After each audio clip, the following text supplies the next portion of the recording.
Hello दोस्तों, अनुग्रह IAS academy में आप सभी लोगों का स्वागत है। 50 दिन में 50 मैराथन में आज हमारा जो लेक्चर रहेगा वो मध्य प्रदेश के जलप्रपात रहेंगे, है ना। मध्य प्रदेश के जलप्रपात को हम दो भागों में बांटा है, नदियों के द्वारा निर्मित जलप्रपात और पर्वतीय जलप्रपात। तो नदियों से निर्मित जलप्रपात कुछ इस प्रकार हैं, है ना। तो पहला जो है नर्मदा नदी में कौन से जलप्रपात हैं, चंबल नदी में कौन से जलप्रपात है, बेतवा नदी में कौन सा जलप्रपात है, वैनगंगा नदी में कौन से जलप्रपात है, बीहड़ नदी में कौन सा जलप्रपात है, टोंस नदी में कौन से जलप्रपात है, केन नदी में कौन सा जलप्रपात है और पार्वती नदी पर कौन सी जलप्रपात है। और सबसे बड़ा मध्य प्रदेश की सबसे बड़ी जलप्रपात की बात आ जाए तो बहुटी जलप्रपात है रीवा नदी में और बीहड़ नदी पर। ठीक है, रीवा जिला है, रीवा पर और बीहड़ नदी है और बहुटी जलप्रपात है जिसकी लंबाई 198 मीटर है। ठीक है, मध्य प्रदेश की सबसे बड़ी जलप्रपात बहुटी जलप्रपात है, रीवा में स्थित है और कौन सी नदी पर, तो बीहड़ नदी पर स्थित है। ये विशेष रूप से आप याद रखें। तो चलो हम स्टार्ट करते हैं। नर्मदा नदी पर कपिल धारा, दूध धारा, दुर्गा धारा और लक्ष्मण धारा। नर्मदा नदी पर कपिल धारा, दूध धारा, दुर्गा धारा और लक्ष्मण धारा, ये सारे के सारे ये चार हैं, अमरकंटक में स्थित हैं और नर्मदा नदी पर है, याद रखना। ठीक है, इसके बाद में दर्दी या मंधाता जलप्रपात जो है खंडवा में स्थित है, सहस्त्रधारा जलप्रपात खरगोन में स्थित है और इसके बाद में जारवानी जलप्रपात राजपीपला गुजरात में स्थित है, धुआंधार जलप्रपात जबलपुर भेड़ाघाट में स्थित है। तो नर्मदा नदी में कितने हैं, 2, 4, 6, 8 जलप्रपात हैं। कपिल धारा, दूध धारा, दुर्गा धारा, लक्ष्मण धारा, ये चारों के चारों जलप्रपात कहां पर स्थित हैं, अमरकंटक में स्थित हैं। कुछ इस प्रकार से आप याद रखें। इसके बाद में हम चंबल नदी पर आते हैं। चंबल नदी में पताल पानी और झाड़ीदाहा और शीतला माता और चुलिया। ठीक है, पताल पानी, झाड़ीदाह, शीतला माता, ये तीनों के तीनों जलप्रपात इंदौर में स्थित है। चुलिया जलप्रपात कोटा राजस्थान में स्थित है। चंबल नदी में चार जलप्रपात पाए जाते हैं। बेतवा नदी में एक जलप्रपात है जिसका नाम है भालकुंड जलप्रपात और इस सागर में स्थित है।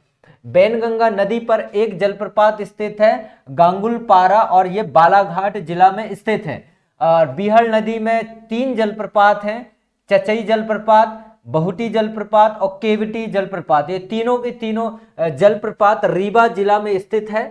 टोंस नदी पर एक जलप्रपात स्थित है जिसका नाम है पूर्वा जलप्रपात, ये रीवा जिला में स्थित है। केन नदी में स्नेह, गाथा, पांडव, ये तीन, स्नेह, गाथा, पांडव, ये तीन जलप्रपात स्थित है। स्नेह जो जलप्रपात है छतरपुर में है, गाथा जलप्रपात है पन्ना में है, पांडव जलप्रपात पन्ना में है। ये केन नदी में सारे के सारे।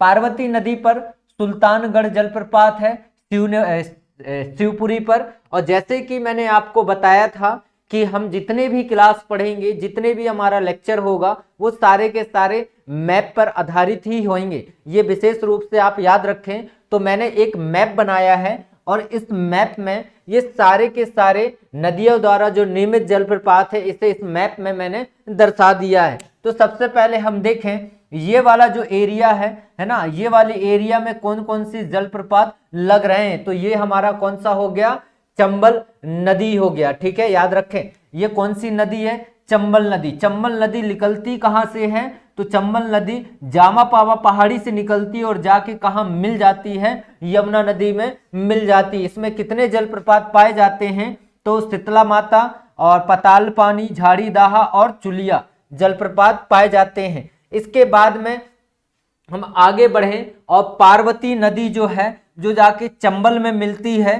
पार्वती नदी ये है। और पार्वती नदी में कौन सी जलप्रपात स्थित है, तो सुल्तानगढ़ जलप्रपात स्थित है। सुल्तानगढ़ जलप्रपात कहां पर है, कौन सी जिले में स्थित है, तो शिवपुरी जिले में स्थित है। इसके बाद में हमारा जो आगे आएगा वो है भालकुंड जलप्रपात। भालकुंड जलप्रपात कहां पर स्थित है, तो ये चीजें आप विशेष रूप से याद रखें। सागर में स्थित है ना, ये कहां पर स्थित है, सागर में स्थित है भालकुंड जलप्रपात। और ये बेतवा नदी, ये बेतवा नदी है, बेतवा नदी से बहती हुई ये बेतवा नदी जाके कहां मिल जाती है, यमुना नदी में मिल जाती है। और यहां पर कौन सी जलप्रपात है, भालकुंड जलप्रपात। इसके बाद जस्ट हम आगे बढ़ते हैं तो स्नेह जलप्रपात का आपने नाम सुना होगा। ये जो है केन नदी है, केन नदी पर स्नेह जलप्रपात पाई जाती है और स्नेह जलप्रपात छतरपुर में स्थित है।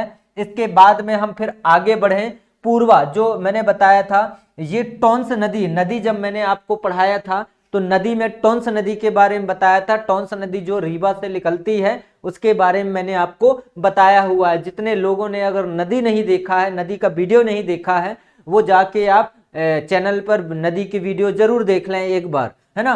तो पूर्वा जो जलप्रपात है, पूर्वा जलप्रपात रीवा में है और पूर्वा जलप्रपात मतलब टोंस नदी में आके चचई और बहुटी, ये दोनों के दोनों जलप्रपात आके किस में मिल जाती हैं, टोंस नदी में आके मिल जाती हैं। और जो मैंने ये सीधा का सीधा बनाया है ये नर्मदा नदी है। नर्मदा नदी में कपिल धारा, दुध धारा, लक्ष्मण धारा, धुआंधार, दर्दी, सहस्त्र धारा और जारवानी या जारवानी जलप्रपात पाई जाती हैं। और एक और मैंने बताया था गांगुलपारा, गांगुलपारा जो है बैनगंगा नदी में है ये जलप्रपात, गांगुलपारा और बालाघाट में स्थित है। तो मैंने आपको बताया नदियों द्वारा निर्मित जलप्रपात के बारे में मैंने आपको बताया। और इसके बाद में हम पर्वतीय जलप्रपात के बारे में थोड़ा सा समझते हैं।